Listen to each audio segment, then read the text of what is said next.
Assalamualaikum warahmatullahi wabarakatuh. Kami dari kelompok 10 akan mempresentasikan tentang regresi linier sederhana. Sebelum masuk ke pembahasan yang akan kami bahas nanti, izinkan saya sebagai moderator untuk memperkenalkan anggota grup saya. Yang pertama terdiri dari saya sendiri, Ahmad Fauzan, sebagai moderator. Ada Ahmad Arif, Aldino, dan Aan Hernawati. Langsung saja kita ke pembahasan yang pertama. Regresi linier sederhana. Regresi linier sederhana adalah suatu metode statistik yang berupaya memodelkan hubungan antara dua peubah acak di mana satu peubah acak mempengaruhi peubah acak yang lainnya. Menurut pernyataan dari Soleh tahun 2005. Yang dimaksud dengan linier dalam RLS adalah bahwa variabel terkait Y memiliki hubungan yang linier berupa garis lurus terhadap parameter regresinya. Model regresi linier sederhana dapat diasumsikan Y simbol yang akan digunakan untuk menyatakan peubah terikat dan X untuk peubah bebas.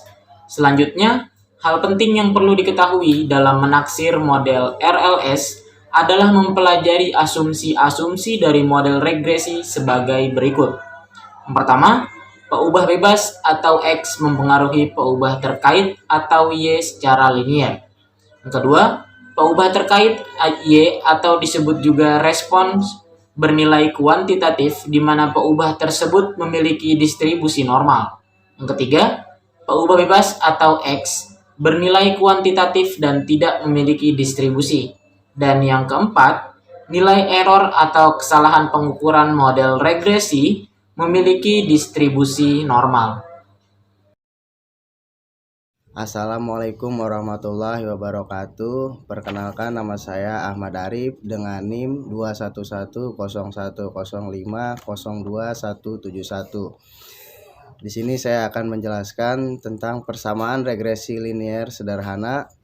Persamaan regresi linier sederhana merupakan suatu model persamaan yang menggambarkan hubungan satu variabel bebas atau prediktor X dengan satu variabel tak bebas atau respons Y yang biasanya digambarkan dengan garis lurus. Ilustrasi garis regresi linier. Berikut contoh gambar ilustrasi gambar regresi linier ada di samping saya.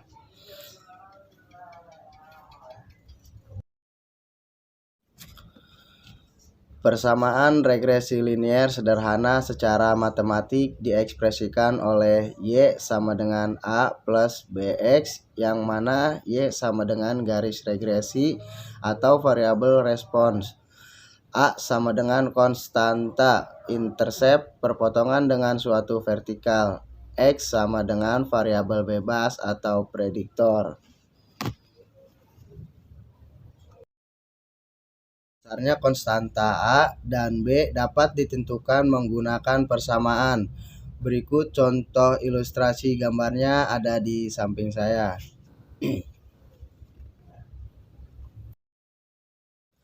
Langkah-langkah analisis dan uji regresi linier sederhana.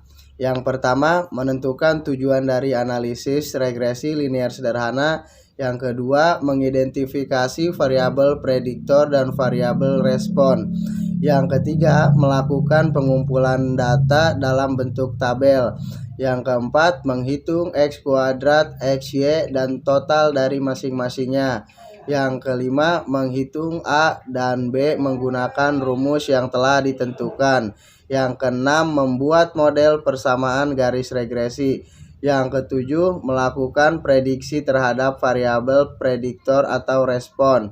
Yang kedelapan, uji signifikasi menggunakan uji T dan menentukan taraf signifikan.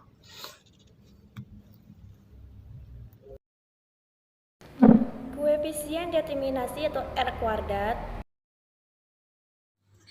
Koefisien determinasi atau R kuadrat adalah suatu besaran yang menyatakan kualitas dari model regresi yang berbentuk, Yang dimaksud dengan kualitas dalam konteks koefisien determinasi adalah besarnya kontribusi dari peubah bebas dalam menjelaskan peubah terkait. Nilai koefisien determinasi dapat dihitung melalui langkah-langkah berikut ini. Hitung nilai jumlah kuadrat peubah bebas dan terikat atau JKXY, nilai jumlah kuadrat peubah bebas atau JKXX, dan nilai jumlah kuadrat peubah terikat atau JKYY dengan rumus yang pertama JKXY sama dengan sigma XI YI dikurang sigma XI sigma YI dibagi N. Yang kedua, JKXX sama dengan sigma XI pangkat 2 dikurang sigma XI pangkat 2 dibagi N. Yang ketiga, JKYY sama dengan sigma YI pangkat 2 dikurang sigma YI pangkat 2 dibagi N. Rumus koefisien determinasi R kuadrat adalah R kuadrat sama dengan JKXY dibagi JKXX pangkat X KYY tutup kurung pangkat 2. Atau apabila nilai koefisien regresi B1 diketahui, R kuadrat sama dengan B akar JKXX dibagi JKYY. Ya, di sini ada regresi linear berganda yaitu multiple. Menurut Soleh, apabila variabel bebas dari suatu persamaan regresi lebih dari satu, misal X1, X2, dan semuanya mempengaruhi daru variabel terikat yang disebut Y, maka model regresi yang terbentuk dinamakan model regresi linear berganda atau multiple. Selanjutnya kita masuk ke koefisien korelasi. Untuk mengukur kekuatan hubungan antar variabel prediktor X dan respons Y, dilakukan analisis korelasi yang hasilnya dinyatakan oleh suatu bilangan yang dikenal dengan koefisien korelasi. Biasanya analisis regresi sering dilakukan bersama-sama dengan analisis korelasi. Selanjutnya kita masuk ke uji T. Pertama, menentukan hipotesis. Kedua, menentukan tingkat signifikansi. Ketiga, menghitung nilai T, hitung menggunakan rumus. Keempat, menentukan daerah penolakan HO atau daerah kritis. Kelima, menentukan table. 6. Kriteria pengujian nilai T, hitung dan table. 7. Kesimpulan hasil uji signifikansi.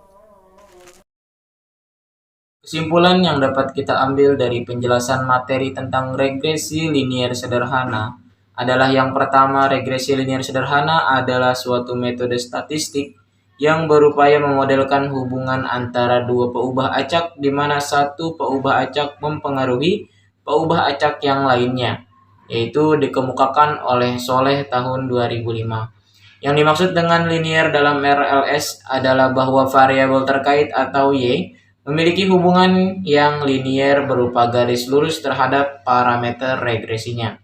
Dan yang kedua adalah persamaan regresi linier sederhana merupakan suatu model persamaan yang menggambarkan hubungan satu variabel bebas atau prediktor X dengan satu variabel tak bebas atau respons Y yang biasanya digambarkan dengan garis lurus. Demikian presentasi yang dapat kami sampaikan tentang regresi linier sederhana. Semoga apa yang kami sampaikan dapat bermanfaat untuk kita semua dan kita semua diberikan kesehatan untuk mencapai cita-cita yang kita inginkan bersama. Akhirul kalam, wassalamualaikum warahmatullahi wabarakatuh.